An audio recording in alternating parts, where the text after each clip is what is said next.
साथियों नमस्कार, जौहर GT road live में आपका स्वागत है। मैं हूं अभिषेक सिंह। बिहार की हलचल, बिहार की सियासी पारा को अभी आप महसूस कर सकते हैं, देख सकते हैं किस तरह से नीतीश कुमार ने ये घोषणा की थी कि राज्यसभा वो जाने वाले हैं। उसके साथ ही साथ ताजा अपडेट ये है कि उन्होंने पर्चा भी भर दिया है। आपने देखा या इन तस्वीरों में आप देख रहे हैं किस तरह नीतीश कुमार भी मौजूद है। और उसके साथ ही साथ साथियों ध्यान देने वाली बात यह है कि उनका ये फैसला, पूरा बिहार एक तरह से अचंभित है। तो साथियों अचंभित है उनके पार्टी के कार्यकर्ता, और सिर्फ कार्यकर्ता ही नहीं साथियों, बल्कि उनके पार्टी से जुड़े विधायक और नेतागण भी। आप देखिए एक नाराजगी का दौर यहां तक है कि तमाम विधायकों को वहां की जो जनता है या उनके जो समर्थक हैं वो उनके आवास तक नहीं जाने दे रहे हैं। उनका एक ही कहना है कि नीतीश कुमार बिहार के सीएम थे, बिहार के सीएम है, और उन्हें ही बिहार का सीएम रहने दिया जाए। साथियों इसके बाद एक मिशन पे आप ध्यान दीजिए। मिशन ये कि क्या पूर्वी भारत पे भी एक वर्चस्व होने वाला है।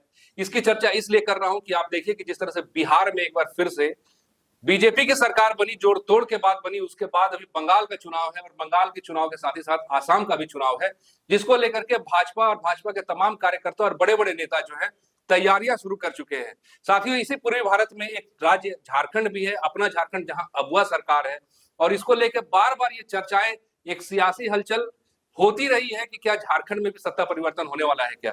आपने एक बड़े नेता का बयान भी सुना था, वो है के एन त्रिपाठी, जो उन्होंने कहा था कि निकाय चुनाव के बाद भी आप देखिएगा तो झारखंड में भी सत्ता परिवर्तन होना है। इसी को लेकर के हम आगे चर्चा करेंगे। आप फ्रेम में हमारे साथ देख रहे हैं वरिष्ठ पत्रकार सहरोज कमर जी हैं। सर स्वागत है। और अब क्या बिहार के साथ झारखंड भी फतह होने वाला है क्या? देखिए मिशन तो है जो आपने कहा है जी। अब मिशन कितना सफल होगा। और बिहार में भी देखिए बात तो चल रही कि सत्ता परिवर्तन होने जा रहा है, लेकिन सीएम कौन बनेगा हम लोग चर्चा कर चुके हैं, सभी लोग कर रहे हैं सम्राट चौधरी तय। लेकिन खबर ये भी है कि नीतीश तैयार नहीं हो रहे। अच्छा। हाँ, खबर ये है कि नाम में वो उनके कुछ और चाहते हैं, वो अपना ही पसंद का चेहरा चाहते हैं। जबकि आपको याद होगा जब जिंदा थे सुशील कुमार मोदी, है ना जी, हमेशा डिप्टी सीएम ही रहे। हाँ बिल्कुल वही रहते थे, बिना उनके बात नहीं बनती थी। नहीं बात बनी थी एक बार तो फिर चले गए थे चाचा नाराज होकर, है ना। हालांकि जब सम्राट चौधरी को गृह मंत्री बनाया गया था कि अब तक होम मिनिस्ट्री जो है नीतीश कुमार ही रखते थे और अपने पसंद के अधिकारी को साथ रखते थे। यहाँ पर तो गच्चा खा गए थे, तो अभी बड़ा सोच समझ के कदम उनको उठाना है। लेकिन भाजपा भी अड़िग है, जिद है उसकी, जो आपने कहा कि मिशन पूर्वी भारत, भाई उड़ीसा तो कर ही लिया, छत्तीसगढ़ कर ही लिया, बिहार कर ही लिया, झारखंड ही तो रह गया है।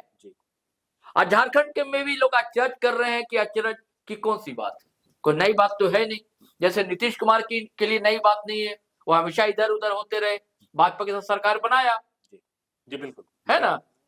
तो हेमंत सोरेन की पार्टी जो जेएमएम, इसने भी भाजपा के साथ मिलकर सरकार बनाया जब गुरु जी थे, है ना जी, और डिप्टी सीएम भी रहे हैं जी। तो अभी भी अगर हो जाएगा तो कोई तो ऐसी बात नहीं है। लेकिन ये बड़ी बात है जो उनका बयान देना, के त्रिपाठी ने जो कहा था। और हम लोग जब भी चर्चा करने बैठे हैं तो चर्चा करने हम लोग बैठते भी नहीं। हालांकि ऐसी खबरें कई बार आई थी, बीच में एकदम सन्नाटा हो गया था, फिर बीच में जो क्या क्या देखिए क्या आलोक करके एक है, अजय आलोक शायद जी हाँ, भाजपा के प्रवक्ता, उन्होंने कुछ कह दिया था, ट्वीट किया था, और उसके बाद फिर जवाब आया, जेएमएम का ट्वीट आया था, तब लगता बात बनी नहीं थी। लेकिन फिर कोशिश जारी रही। देखिए केंद्र त्रिपाठी साहब ने तो ये तक कह दिया था कि अमित शाह साहब से बातचीत भी हो गई, ये भी कहा था। दरअसल दो तीन चीजें इधर लगातार हुई। एक तो देखिए 1,40,000 करोड़ बकाया है, अब तक मिल नहीं रहा है, और सरकार की स्टेट गवर्नमेंट की 150 से कम योजनाएं नहीं, इसको सरवाइव करना है जी। उसके लिए पैसे चाहिए। अभी छात्रवृत्ति को ले ली, हाँ देखिए अभी कैसे अड़ंगा डाल दिया है, तो पैसा तो चाहिए। तो जब अगर केंद्र में भी पसंदीदा सरकार हो, स्टेट में हो, तो सुविधा होती है, डबल इंजन कही, हाँ कहा तो जाता है जी, सुविधा होगी। लेकिन अब हेमंत सोरेन मानेंगे कि नहीं। देखिए जैसे समिट हुआ दावोस में, तो और भी स्टेट के सीएम जा सकते थे, है कि नहीं, 9 स्टेट के जाना था, और भी जा सकते, जरूरी थोड़ी था कि झारखंड नहीं जाए। लेकिन झारखंड बिना केंद्र सरकार के सहयोग के तो नहीं गए, और साथ में वहां क्या बोलते हैं अधिकारी लेवल का सहयोग भी मिला। और राजनेता स्तर पर भी सहयोग मिला। जो जयंत सिन्हा जो सांसद रहे थे हजारीबाग से भाजपा के, वो रहे साथ साथ हेमंत सोरेन के, क्योंकि वो बड़ी बड़ी कंपनियों में, इंटरनेशनल कंपनियों में बड़े पदों पर रह चुके हैं और भाजपा से जुड़े भी हैं, तो मदद मिलती रही उनको। और ये योजनाएं हैं उसको धरातल पर उतारना है। लेकिन मुझे लगता है कि देखिए, अब क्या उन के मन में तो वही जानेंगे, हम लोग तो थोड़ी बहुत चीजें डिकोड करते हैं, है ना, बिटवीन द लाइन समझते हैं। तो अब तक मैंने ये समझा है अभिषेक भाई कि कांग्रेस से माइनस सरकार चाहती है भारतीय जनता पार्टी। आप देखेंगे ना, सबसे अधिक किसी पर अटैक करती है भारतीय जनता पार्टी तो राहुल गांधी जी या कांग्रेस, और कांग्रेस। बिल्कुल बिल्कुल, कुछ भी हो जाए कांग्रेस को देखना नहीं। कांग्रेस मुक्त भारत का जो उनका नारा है, तो वो चाहते हैं कि हर स्टेट से। इसकी वजह यह है कि देखिए, भाजपा का अलग वोट बैंक और अब जेएमएम ने अलग वोट बैंक तैयार कर दिया है। अगर भाजपा के साथ खुलकर चला जाए, अगर हेमंत बाबू चले जाते हैं, तो इनके वोट बैंक पर असर पड़ेगा। तो फिर वोट बैंक जो माइनॉरिटी का सीधे सीधे शिफ्ट हो जाएगा। उसके साथ आप देखिए ना, जैसे 2-3 पिछले विधानसभा के चुनाव के आंकड़ों को भी देखिएगा, तो लगभग भाजपा भी ये बात मान चुकी है सर कि उन आदिवासी बहुल जो 28 सीटें हैं, वहां हमारा जो उनका जो किला है वो भेद पाना मुश्किल है। हाँ, मुश्किल है, लेकिन तो फिर मिलजुल के ही क्यों नहीं सरकार। हाँ, नहीं, लेकिन ये जो वोट बैंक जो है ना, यदि कुछ सरना वोट हो सकता है कि चला जाए भाजपा के साथ, जाता भी कहीं कहीं, ऐसा नहीं कि सारा वोट इनको जा रहा है। टक्कर तो दिया ना भाजपा के प्रत्याशी ने हर विधानसभा में। ऐसा तो नहीं है कि सबकी जमानत जब्त हो गई और सारा वोट बैंक जेएमएम और इंडिया अलायंस ले गया, ऐसा तो नहीं था। सिर्फ जीत मिली है, वोट ठीक ठाक लाया है। रणनीतियां भी कम नहीं बनी। इतना आप देखिएगा, जेएमएम के परिवार के सदस्यों से लेकर के तमाम बड़े सीधा सोरेन को, चंपई सोरेन को, सबको लेकर चले ले गए। नहीं, तो वोट बैंक की मैं बात कर रहा हूं कि अगर माइनॉरिटी मुस्लिम और क्रिश्चियन जो आदिवासी कन्वर्टेड माने जाते हैं, वो बैंक तो फिर छिटक जाएगा जेएमएम से, वो सीधे कहां सड़ जाएगा, कांग्रेस के पास आ जाएगा। अब फिर जो है कांग्रेस जो है मजबूत हो जाएगी, कांग्रेस सीधी सी बात है, मजबूती मिल जाएगी। तो ये हेमंत सोरेन नहीं चाहेंगे, मुझे लगता है। हेमंत सोरेन, हाँ, ये हो सकता है, भाजपा चाहेगी, हाँ, नहीं भाजपा चाहेगी।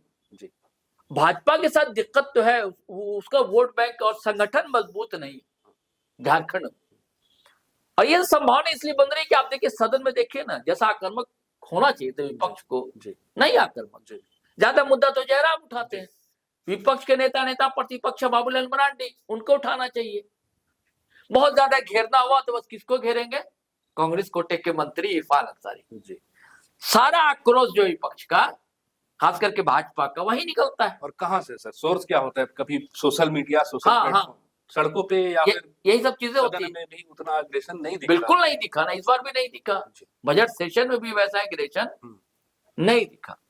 तो मुझे लगता है कि भाजपा के साथ तो नहीं जाएगा जेएमएम, लेकिन ये हो सकता है कि माइनस कांग्रेस सरकार आप चलाइए, हम आपको सारी मदद करेंगे केंद्र से, जैसे आप मदद चाहेंगे। और भैया अगर कांग्रेस से कुछ लोग आ जाते हैं तो ले लीजिए, क्योंकि सीटों का गणित पूरा नहीं बैठेगा सर। आप नहीं बैठेगा के बाद भी 8 सीटों का जो आंकड़ा है, हाँ, नहीं तो ले सकते हैं ना भाई, कि भाई भाजपा कांग्रेस के कुछ लोग हैं जो मंत्री बनना चाहेंगे। राजेश कश्यप वही उतावले मंत्री बनने के लिए, है कि नहीं। सुरेश भगत जी देवघर से, आरजेडी से, वो है ही दलित चेहरा हो जाएंगे। अगर वो दलित चेहरा माइनस हो जाते राधा कृष्ण किशोर, तो आरजेडी कोटे से चिपक जाए, आरजेडी के लोग चिपक जाए 4-5 कांग्रेस के। नहीं तो चलिए हम मान लेते हैं सर। आप जरा नाम 2-3 हमें बता दीजिए, आपको कौन लगते हैं कांग्रेस से, जो आपको, क्योंकि आप मुझे बिल्कुल लगते हैं राजेश कश्यप लगते हैं, आरजेडी से सुदेश लगते हैं। और कांग्रेस से आपको कौन लगता है? कांग्रेस से दीपिका पांडे सिंह लगती हैं जी। हाँ, आपको ऐसा नहीं लगता कि ये लोग काफी निष्ठावान रहे पार्टी के प्रति सर, शुरू से एक रहे? जैसे आप इरफान अंसारी, इरफान अंसारी तो नहीं जाएंगे जी, कोई ठीक नहीं, लेकिन इरफान अंसारी का जी, इरफान अंसारी बार बार कहते हैं कि हम हेमंत के हनुमान हैं जी, कहते हैं कि नहीं कहते हैं, हमेशा कहते हैं। और जहां संकट में ये फंसते हैं हनुमान, राम जी बचा लेते हैं। इतना आरोप लगा, इतना विवाद हुआ, अब तक कुछ हुआ क्या? उनका नाम मंत्रालय बदला अब तक।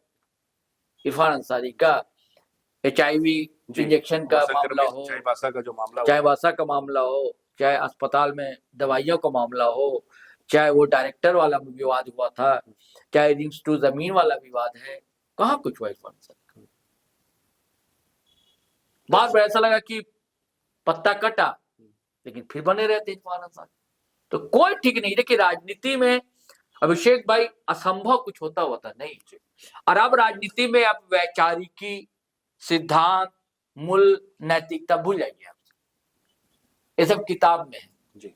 ये सब चीजें अब नहीं रही। आपके सबसे अवसरवाद, हाँ, अवसरवाद हावी है बस जी। किसी के पास नहीं सैद्धांतिकी नहीं है, न वैचारिकी है, न नैतिकता अब रही है, कुछ नहीं। और सीधा एक लाइन होता है कि राजहित में हमने फैसला लिया। बहुत अच्छा मुहावरा हो गया आजकल, विकास के लिए, अपने झारखंड के विकास के लिए, शांति के लिए। हाँ, और कांग्रेस भाई तंग कर रहे थे बार बार, है ना। हाँ, जो जाएंगे वो इसलिए जाएंगे, बस यही तर्क देते हुए जाएंगे। तो ये लगता है, ये मुझे नहीं लगता है कि भाजपा के साथ अब, लेकिन वो खबर कहाँ से उनको मिली, वही भाई घाघ नेता है त्रिपाठी साहब, है ना।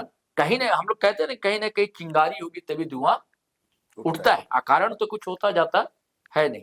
जी, तो साथियों सही सुना आपने, जहां पे आग होता है वही धुआं मिलता है, वही धुआं उठता है। और ये आग झारखंड में लगी है या लगना बाकी है या नहीं लगेगी, ये आने वाले वक्त पे है। हालांकि तैयारियां अगर आप देखिएगा तो भाजपा की शुरू से रही है और तमाम साम दंड भेद की नीति अरे एक बात और हम लोग भूल गए अभिषेक भाई जी। देखिए निकाय चुनाव जी, निकाय चुनाव में आपने देखा कि इंडिया अलायंस एकजुट होकर नहीं लड़ा।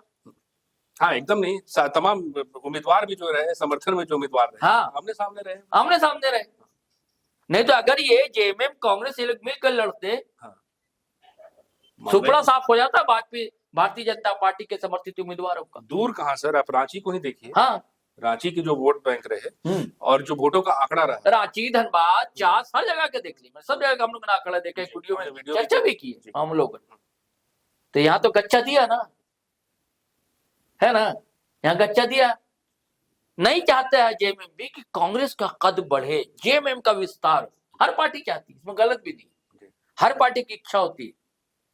अंदर में रहता है साम्राज्यवादी विस्तार नीति, ऐसा नहीं है, तो रहता है सब पार्टी में मेरा विस्तार हो, फैलाव हो, एक स्टेट से हम दूसरे स्टेट में जाए। और जब राष्ट्रीय दल अगर साथ होएगा तो हमको थोड़ी मदद मिल जाएगी। हालांकि अब छोटे दल ये भूल जाते हैं कि राष्ट्रीय दल बड़ी मछली छोटी मछली को कैसे निगल जाती है। अभी हम लोग ने बिहार में देखा है, देखिए क्या बात होगी। तो साथियों जिस तरह से आपने देखा और जैसा सहरोज सर ने कहा कि एक तरह से आमने सामने और जो एक गठबंधन था, एक वैचारिक समावेश था और साथ साथ चलने और सहयोग के साथ सरकार चलाने की कवायद थी, वो समाप्त होती हुई नजर आई। इसका उदाहरण आपने देखा किस तरह से झारखंड में नगर निकाय के चुनाव में दिखा, जब झारखंड मुक्ति मोर्चा और कांग्रेस के सदस्य एक दूसरे के आमने सामने नजर आए। बहरहाल आगे क्या होगा ये आने वाले वक्त पे है। आज के लिए बस इतना ही। जाते जाते आपसे आग्रह कि अगर आपने हमारे चैनल को सब्सक्राइब नहीं किया तो जरूर कर लीजिए, हमारे वीडियो को लाइक, शेयर और कमेंट जरूर कीजिए। आज्ञा दीजिए, नमस्कार, जय हिंद, जय भारत।